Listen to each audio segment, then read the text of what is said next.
What's up, everybody? Welcome to Shout a Buffalo Bills Football Podcast, live from Wingnuts, 1402 Millersport Highway, Amherst, New York. Ryan, there's a pretty big football game tomorrow, so we thought let's do this month's live show from Wingnuts right before the Bills take on the Kansas City Chiefs tomorrow. There's going to be so much over the course of this episode. We are going to preview this game, and then we're going to give our picks, and we're going to bring up a couple of our friends as well. Ryan Talbot, how are you, buddy? Man, I am doing great. We are wedged back here in the corner. What an atmosphere here tonight at Wingnuts. I mean, not a seat to be had in this entire establishment. So let's see if we can hear them all the way in the back. Bills win tomorrow. Wait. Chiefs win tomorrow? Bills win tomorrow. All right, this place is bumping. All right, so I want to get into the latest news to start off with. People have been waiting all week to find out if Spencer Brown is going to play tomorrow. Right tackle against potentially Chris Jones on third down. That's a pretty big situation developing. Ryan Vandermark, we've talked about him all throughout the week. The Bills are elevating Richard Garage off of their practice squad. And I got a lot of insider texts that are very concerned about the possibility of Brown not playing tomorrow, but I don't think that necessarily means he can't go. He said earlier in the week that he thinks he's going to try to go. He's a pretty tough guy. I think you bring up Garage just to protect against the fact in case he's not able to go. Yeah, it seems like Spencer Brown was going to be a true game time decision for this matchup against the Chiefs. So you have to protect yourself, Matt. You want to bring up another option like Richard Garage, who in the event that Spencer Brown cannot go, would be backing up Ryan Vandermark. So this could be just like last week with KJ Hamler. You elevate a guy, he might be inactive. No guarantee that Spencer Brown is out just yet. I'm going to lower this a little bit, dude. You got bass in your voice, fella.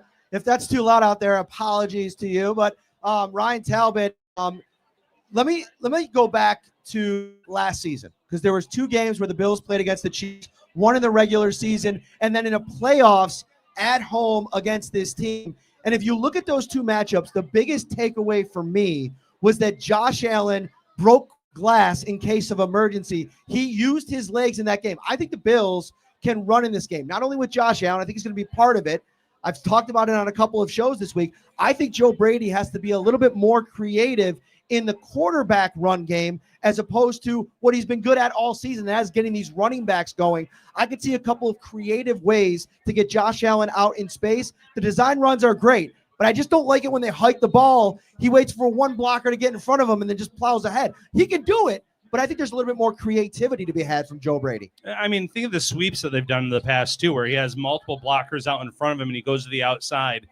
Running up the gut against these defenses, you know, every now and then he rips one off. We saw a touchdown run last week against the Colts, but there's also a lot of times he just kind of runs into a brick wall. So in this matchup, you're right. Josh Allen seems to run about double digits, so, 10, 11 times per game against the Chiefs in the past. I think they're going to do that again, and it leads to a lot of stress for the Chiefs defense when you have to focus on Josh Allen.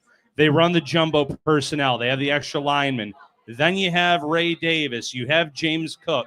I know Kansas City has had a lot of success against the run this year, Matt, but it wouldn't shock me whatsoever if the Bills were able to run the ball against Kansas City. I'm working on a guest for next week from the Athletic Football Show, Derek Klassen. I put out a insider text before this show. I was listening to their preview, and he was absolutely raving about Joe Brady and this Buffalo Bills run game. We've talked quite a bit about Aaron Cromer, his addition to this group. They've obviously been healthy at all of the offensive line positions. But in this game, do you feel like it's a James Cook game? He was huge for them in the regular season last year, whether it be in the pass game or the run game. Or do you think this is a game where, especially with some of those physical inside the tackle runs, this could be an opportunity to unleash Ray Davis a little bit? I was going to say, I think it's a James Cook and Ray Davis game. They have a two-headed backfield where you want to use them both. And, it didn't feel like Davis was utilized as much last week, but against Kansas City, that tough defensive front, like you mentioned, he's the battering ram you want going between the tackles. James Cook, though, on the outside, swing passes to both backs. I think they're both going to factor in a big-time way in this matchup, Matt. Keep talking, because I want to just get a video of how many people I was going to say, look at this crowd.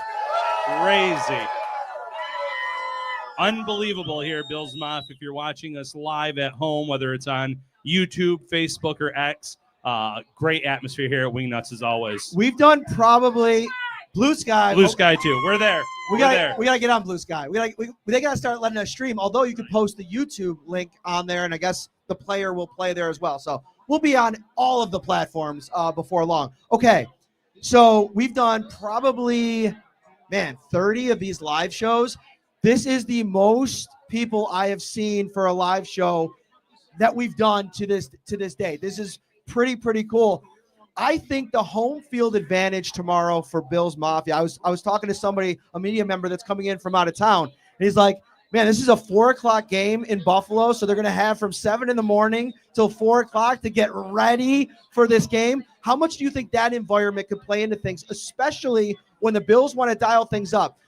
The Kansas City Chiefs have been so good on 3rd and long this season. But against the Bills defense, I know historically sometimes they've been a little leaky against those 3rd and long plays, and they haven't been great in that department this season. I think they're 28th in the league in EPA allowed on 3rd down and long. But I think that the Bills, with a healthy defensive line, their back 7 intact, they didn't have Terrell Bernard in the playoff game last year. They didn't have Christian Benford in the playoff game last year. I think a lot of pieces on that defensive side are going to make it hard for Patrick Mahomes to execute on 3rd and long. And you know what they want to do on 1st and 2nd down. They're going to come to the line of scrimmage. They're going to say, meet Kareem Hunt, meet Clyde Edwards-Helaire and Carson Steele. We're going to run for 3 or 4 yards, and we're going to force you to stop us on 3rd and short. But I think the Bills are going to try to stop the run on early downs, get them into those 3rd and long situations. With Bills Mafia going absolutely nuts at that place, I think they could have some advantages there. No, you're right, man. I mean, look at CBS Sports coming out and setting up for this game. That just shows you they know it's going to be wild here in Buffalo. The crowd noise, the atmosphere, the Bills Mafia are going to factor in this game. Chris Jones mentioned it this week. It's not just playing against the Bills, it's playing against the Bills Mafia too. I'm interested to see how this plays out because you mentioned the 3rd and longs. I almost wonder if the Chiefs are going to settle to get half of those yards in those situations and maybe go for it on 4th down because going into this game, they are without Harrison Butker, their clutch kicker. And if they can get into 4th and manageable, I wonder how many times they're going to go for it rather than go to Schrader, a practice squad kicker that they added off of the Jets this week. I think this is, you never want to probably overreact to a special teams development ahead of a game, but I don't think you'd really overstate the importance of Harrison Butker to this style of football team. They want to play in close games. They want to force you into mistakes. They want to create a 1-score game because they know they got a little bit of a cheat code. I mean, Butker hits, he's good all the way up to 60 yards, and he's pretty consistent. So without him tomorrow, bringing a kicker in off of another team's practice squad against the Bills on the road in a critical AFC showdown. Could you imagine being that kid right now? Like coming into this opportunity, it's a huge opportunity, but one you can't really prepare for, and maybe that's a good thing for him. It might be. Schrader has some experience. He was elevated in week 1 this season. I believe he was with the Colts when Matt Gay was out. He made 2 extra points. Elevated by the Jets at one point this season, made a few field goals. But the wins in Buffalo, just the atmosphere, as I've mentioned a few times, it's completely different. And this is a game that could come down to just a few points. So this is not a Chiefs team that's going to have as much confidence in their kicking game. So we got a Chiefs defense that I think pretty much across the board, national folks believe is the best in the NFL. But there's a couple of numbers that I think are really interesting. They're not getting turnovers at the rate that they have in years past. As a matter of fact, only 4 teams in the NFL are forcing less turnovers through 9 games or 10 games this season, which is kind of sitting there and just looking at by itself. You would think a 9-0 football team is creating turnovers, not turning the ball over. Their turnover differential is bottom 5 in the NFL. And Patrick Mahomes has cleaned it up a little bit offensively since DeAndre Hopkins came along, but you're right. They've been turning the ball over, and they haven't been forcing it, and yet they sit here perfect coming into Orchard Park tomorrow afternoon. And then I want to also talk about when the Bills have the football and Josh Allen wants to be a passer, a creator on 3rd down. That's one area where it's going to be interesting what Steve Spagnuolo does defensively because he blitzes his defensive backs at about 35% of snaps this season. When they only rush 4, 65% of the time, they're one of the least successful pass rushes in the NFL. There's only 3 teams in the NFL that have a lower pressure rate when rushing 4 this season. The Falcons, the Panthers and the Patriots. Yeah. So, I mean, that's a situation. You want to get them into 3rd and long, try to see if they'll blitz, because Josh Allen's pretty good against the blitz. And if they don't, be able to kind of find some openings in the zone. They play a lot of zone defense as well. Spagnuolo really has to pick his poison in this game because you mentioned the blitzing. They've been very successful blitzing this season, but the Bills love that jumbo personnel, the extra O-lineman. They throw out of that more than any other team in this league. And Doug Farrar had a great stat this week. Against the blitz, 5+ rushers coming at Josh Allen. He has thrown 9 touchdowns to 0 interceptions this season. So if Spagnuolo sends the blitz, well, Allen this season has been very successful. If he doesn't, he just rushes 4, Allen could have all day back there to scan the pocket, see what's in front of him. And mind you, Buffalo's pass catchers are not great necessarily at creating separation, but if Allen has all day to wait, someone's eventually going to pop open. So let's get into a couple more of the players that could be a game time kind of decision. I think Spencer Brown, we hit on him at the top. I think he is a true game time decision. I think he's going to try to play, but if he gets to the stadium on Sunday and he can't anchor against this pass rush, I mean, can you imagine Spencer Brown on 3rd and long going up against Chris Jones on the outside? You want to be pretty healthy. So we'll see how that transpires there. A couple other guys, Dalton Kincaid won't play in this game, and I want to get your thoughts on what Zach Davidson, who gets elevated off the practice squad. Could we see a little bit of him and maybe less Quentin Morris on passing downs? Or do you think this is a depth elevation and they're still going to lean into Morris and Knox? Because that's kind of where I'm leaning. You know, no one was higher on Zach Davidson than me this summer, Matt, at training camp. I love Davidson's game. I love the size, the pass-catching ability. But Quentin Morris, in terms of the blocking, in terms of when he gets his opportunities, he seems to make plays here and there. I don't think they'd necessarily leapfrog Davidson over him. He might play a handful of snaps on offense, but this is going to be, in my opinion, Dawson Knox and Quentin Morris is that 1-2 punch at tight end. Yeah, I think the excitement level of Davidson getting elevated is akin to Tyrell Shavers in week 2, I believe it was, getting called up. There's all of these hives across Bills Mafia. I wonder if other fan bases has it like this. I'm high on Zach Davidson. I think he's a really nice player on the practice squad, but I don't think you should sleep on Quentin Morris. When he's been given opportunities over the course of his career, he's kind of a dual threat. They love him as a blocker. They can use him as a fullback as well. I know he's going to be playing a lot on special teams like he usually does, and the uptick in snaps is something to consider. But we'll see. Davidson is kind of a fun idea because this Kansas City defense doesn't defend tight ends very well, and if you can add another playmaker into the mix, it'll be interesting. I think Amari Cooper is going to play. He's questionable right now. The Bills don't elevate any wide receivers. I don't think you can overstate how important Cooper just being out there means for this offense, because if he doesn't play, now you have the Kansas City defense that can kind of zero in on Khalil Shakir. Now with Cooper out there, you kind of have to disperse your weapons defensively against this Bills arsenal. Yeah, you know, Cooper using the jugs machine this week was an encouraging sign.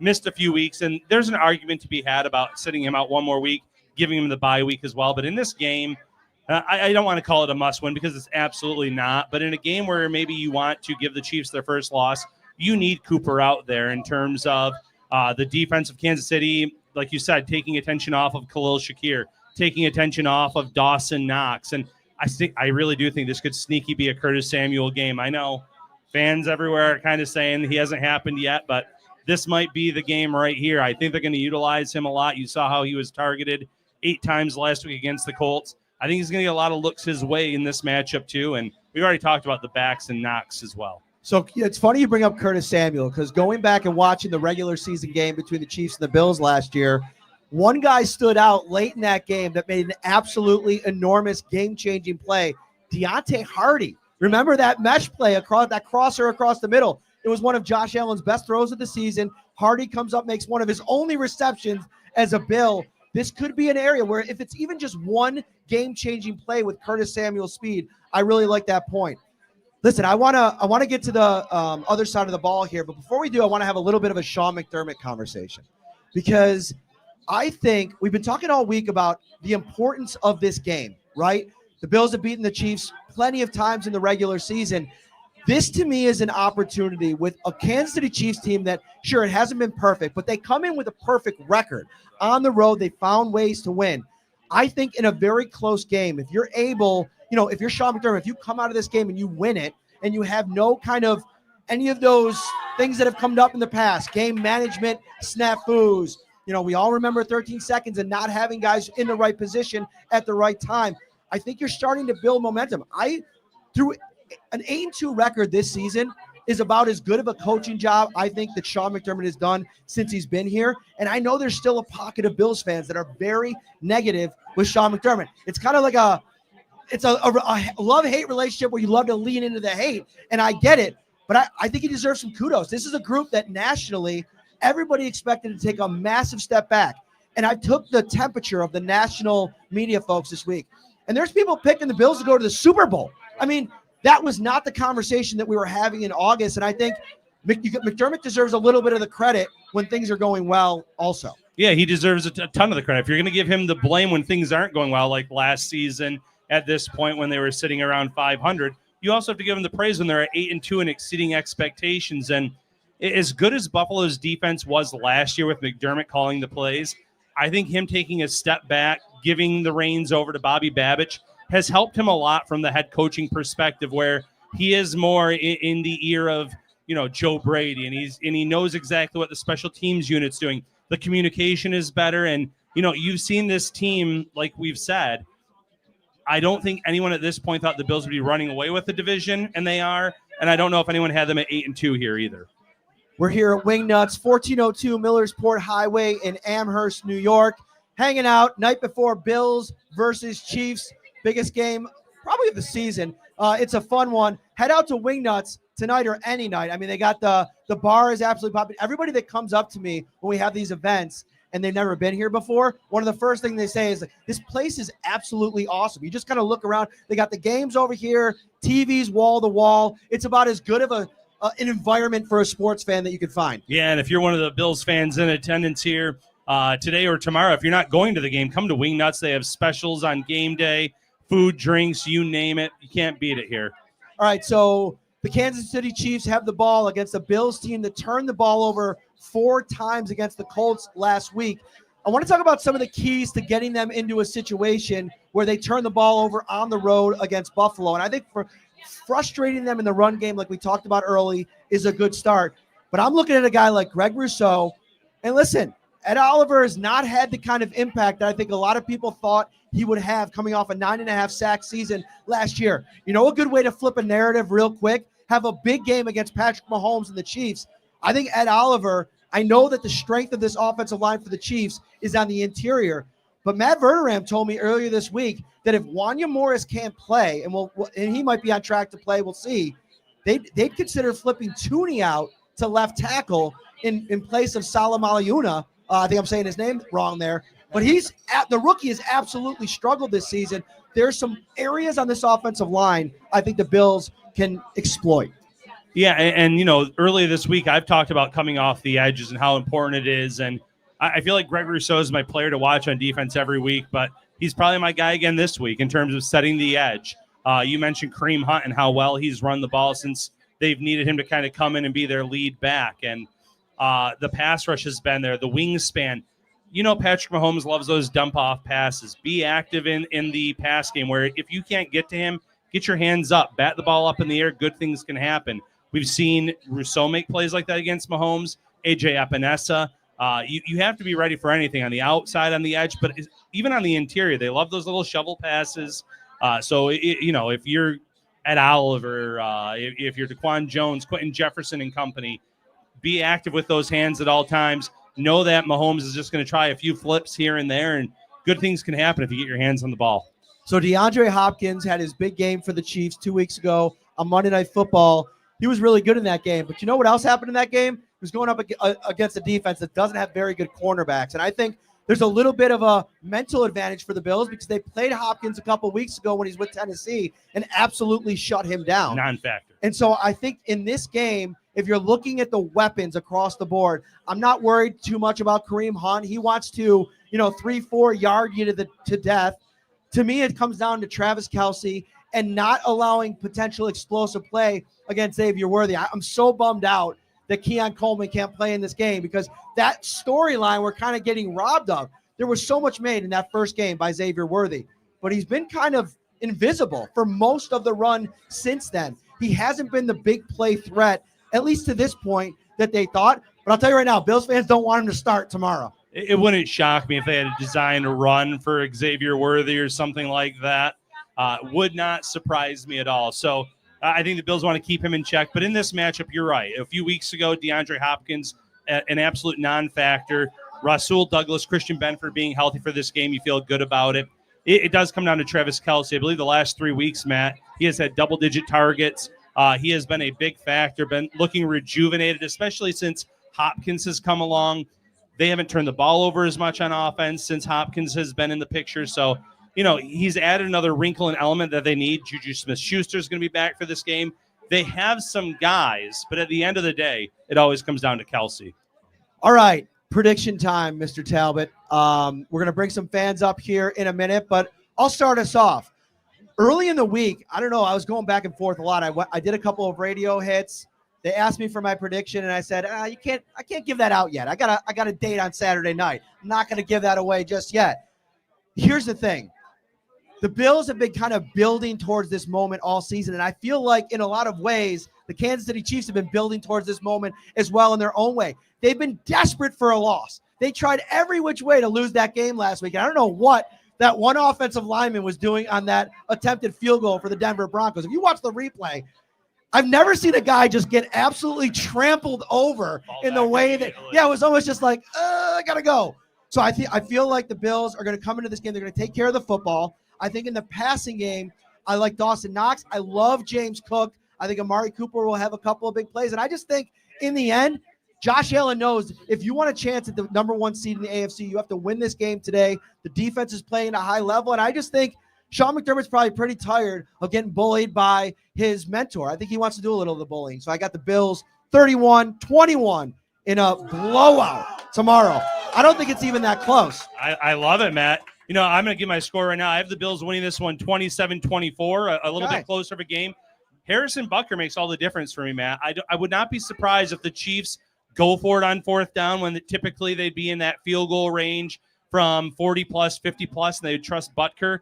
I don't know how you can trust Schrader to come in and make those kicks, or maybe he comes in early and misses badly with those Buffalo wins, and all of a sudden the Chiefs have to go for it on 4th down. That could lead to some turnover on downs, some field position for the Bills to take advantage of. Josh Allen always seems to play his best in these big moment games. The Chiefs have had every single thing fall their way this year, whether it's Isaiah Likely's toe just being out of bounds. It's the coin flip against Tampa Bay, the block kick last week. You can go on and on. Everything has gone their way. They are due for some things to kind of break bad, and this seems like the perfect opportunity. All right, we're out here at Wingnuts. We are going to transition into the fan portion of the evening. But before we do, where's our guy, Ed? He's going to start us off. There he is, the OG himself. Come on in. And I think what we'll do, Ryan, since we're in a little bit more of a tight space, we'll just, when we bring fans up, we'll do one by one. So you'll take one, I'll take one, and we'll do it that way. What's up, buddy? It's good to see you. Good to see you. It's good to see you. Hello, Wingnuts. I would like to always thank God for what Wingnuts is, and thank the customers and our crew. You guys are all awesome. There you go. Okay, and thank you guys, both of you, for doing this. It's absolutely rocking in here tonight, Ed. Oh my gosh! And it started at 11 o'clock. Yeah. I dropped all the stuff off at about noon today, a little bit beforehand, and it was already bumping. And it hasn't slowed down. That's awesome. So what do you got for us today? Little story time? Yeah, I want to tell you a bit of a story. How many people here know what Wingfest is? Wingfest. Wingfest, right? Big Stud Bonnie knows what Wingfest is. Okay, so when Alicia and I were doing Wingnuts at the Knights of Columbus, people would come up to us all the time and they would say, "Are you going to do Wingfest this year?" And our answer was always no, for the reason of, at Wingfest, they give you already cooked wings. It's not about your wing, it's about your sauce. So we always said no, because we didn't want the Wingnuts wing to be done an injustice. With that said, the last time Wingfest came around before COVID, we said no to the people who asked us for the reasons I just stated.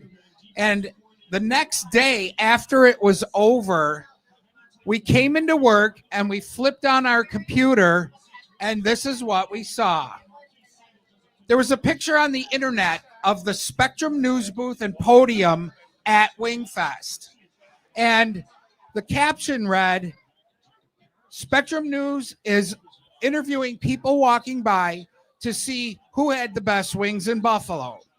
And 3 people were standing on the podium holding up a Wingnutz sign. Let's go. And we didn't even go. Wingnuts, baby. So, thank you, everybody, for being here, for Awesome. eating our food. Awesome. So Thanks, thank brother. you. Thank Appreciate you very much, you guys. By All the right. way, I'm pulling for them tomorrow, too. What do you think? What's your prediction? I agree with him. It's their time to lose. Yeah. It is their time to lose. I believe Buffalo right now has a better offense. They can run on the defense.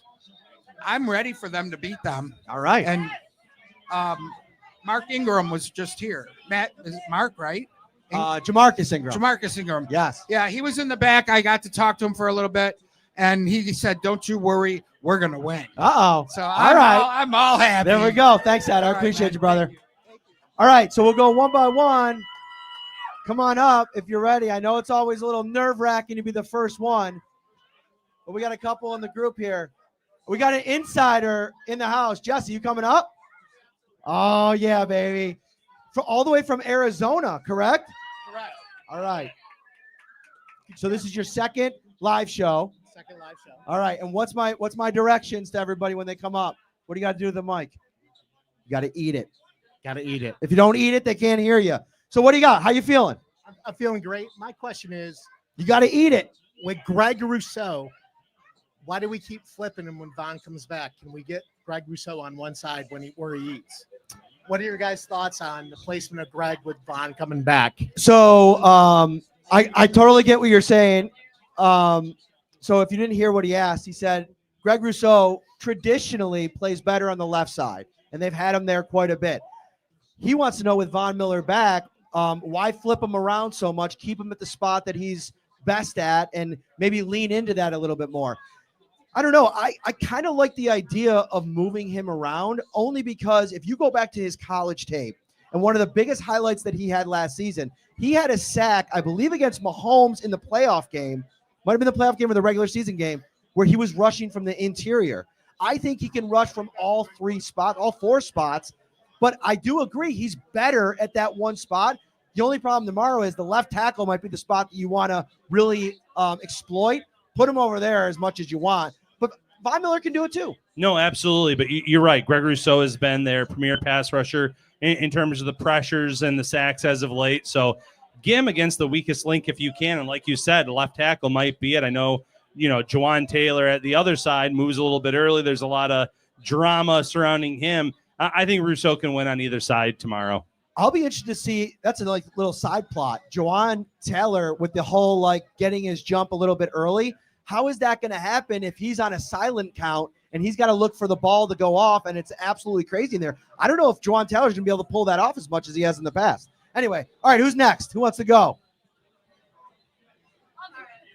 We got a couple people up here. Come on up. All right. You're up next.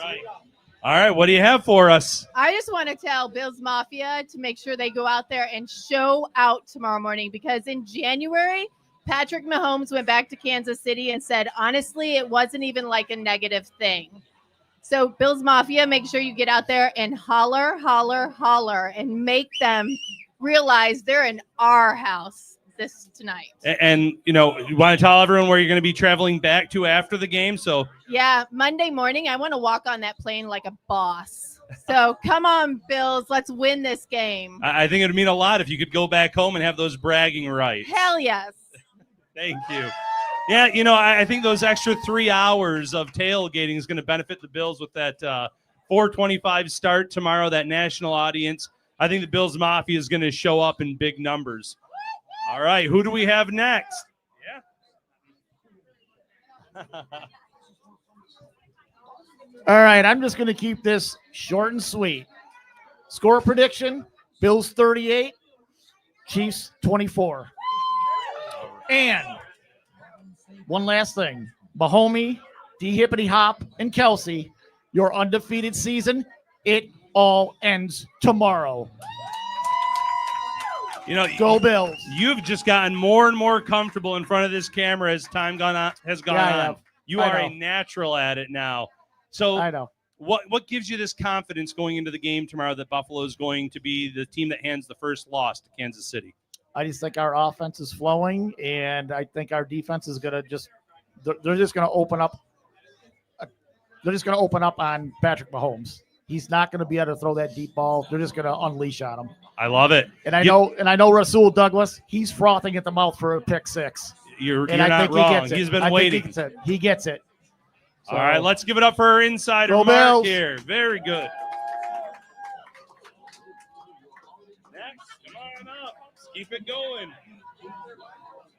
I don't know what happened to this back and forth thing. I don't know where Parrino went to, but I'm going to keep going. He's standing over there in the shadows. Hiding. He's giving you the limelight for a change. All right. Now, we all know what we've heard about Patrick Mahomes. He's not playing quite up to his own levels this season. On first and second down, he's not quite himself. On third down, he's incredible. The Chiefs' strengths are at time of possession, sustaining drives. They're doing that dink and duck stuff that everybody's forcing them to do, mostly because Patrick Mahomes couldn't hit Xavier Water if he were in water and Patrick was standing on a boat. But I got to say something. There's been something going on social media, a weird thing where Nate Geary of WGR, a friend of mine, an acquaintance of mine, he's had some expressions of not so much apathy, but not really feeling how big this game is compared to years previous, mostly because we've been beating the Chiefs in the regular season, not once, not twice, but 3 times in a row. We got them at home last year for the first time in seemingly forever. And having gotten the Chiefs at home in a playoff game and then not being able to close the deal, obviously it's another one of those 13 seconds type of games where you change a play here and change a play there. It might change the whole dynamic of the postseason. Maybe the Bills go all the way. Who knows? But and my friend, Trainwreck Sports, Zach Maniac, shout out to Zach. By the way, Pay the Bills pod every Tuesday, 7 p.m. for Trainwreck Sports. I was going to say, where's the plug? I'm going to be on there with Mike Bunt, Carson, and Jake Michael all the way from Chicago. So you can catch me on there. We went over the ins and the outs, the stats of the game for the Chiefs. But I'm more talking about the feelings because I'm sharing that with Nate Geary from GR. And I'm sure Maniac is going crazy here. I'm not another guy talking like this again. But I just want to beat the Chiefs in the playoffs. If we lose tomorrow, obviously I'm going to be bummed. There's a small part of me that's almost, I wouldn't say I'm glad that we don't have Kincaid and that we don't have Keon and that we don't have Matt Milano and we could be without Murray. But given how good the Chiefs are and Andy Reid is at holding things back and being able to analyze, the construct of the Bills and any other team and being able to use that against us in a rematch, possibly in the playoffs, because he has to account for that. He's planning on that. He's almost counting on that we're going to see each other in January.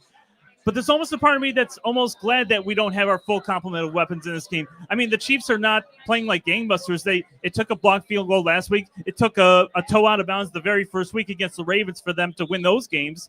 So it's not like they've been – I think their largest margin of victory this season was 13 points, and they had a 58-plus point differential, which is very low for a team that's going in 9-0.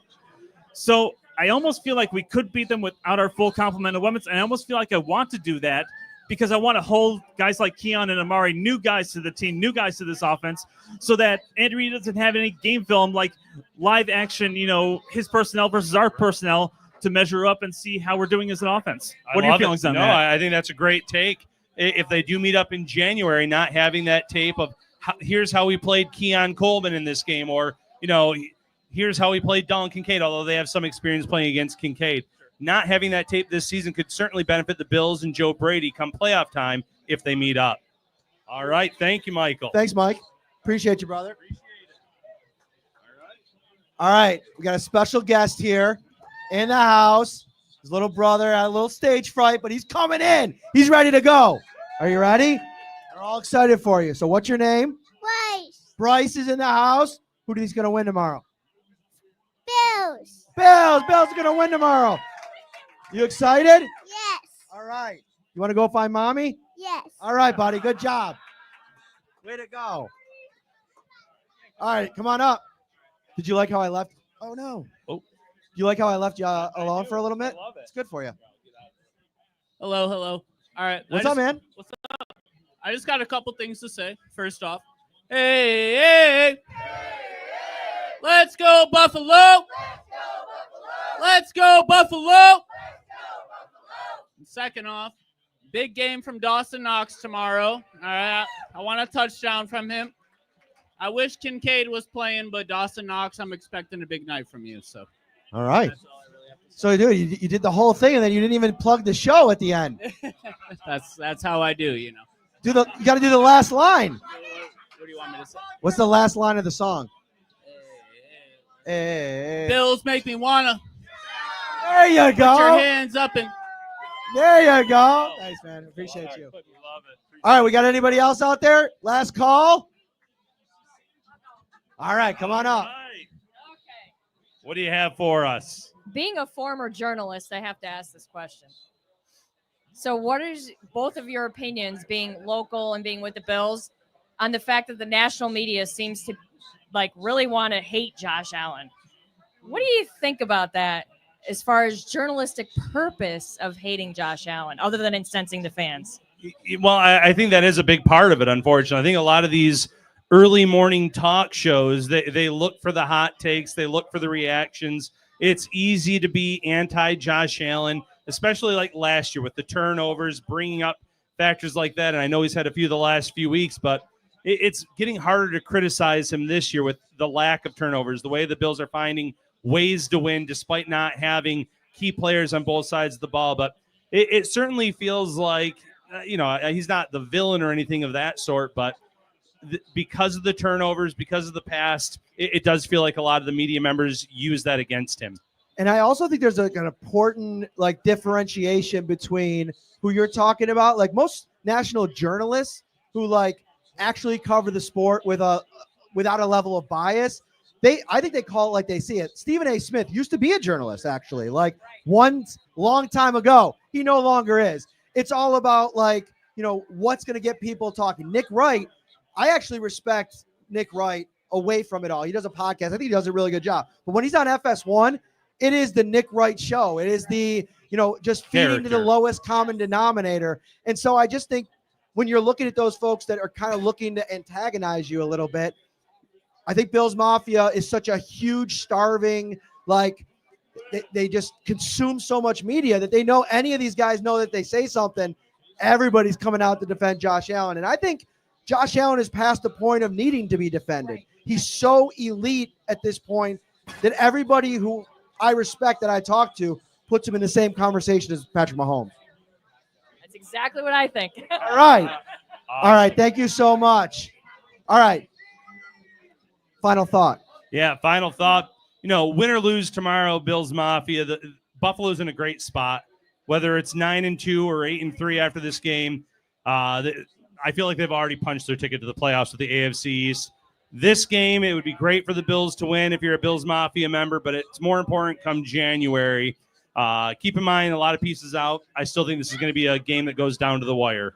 The one thing, too, is being a father of two, I'm always thinking about when you experience things for the first time and just stopping to appreciate all the little moments in life. Maybe this is kind of hokey of me, but I feel like if you rewind the clock 8 to 10 years, Bills fans didn't get a lot of these moments, right? I mean, for 17 years without any playoff berths, these games where the entire world, the NFL world, all eyes were on Buffalo. This is a pretty damn cool time to be in Buffalo. And Buffalo is a pretty cool place to be. And I know that this is going to be the number one spot around the country. Everybody's going to be watching this thing tomorrow. Yeah, CBS didn't usually set up pregame for EJ Manuel or Kyle Orton, that's for sure. Yeah, I don't know. I'm kind of tired of the narrative of just Buffalo stinks and there's nothing to do in Buffalo. Trust me, I lived in Las Vegas. I've traveled all around the world.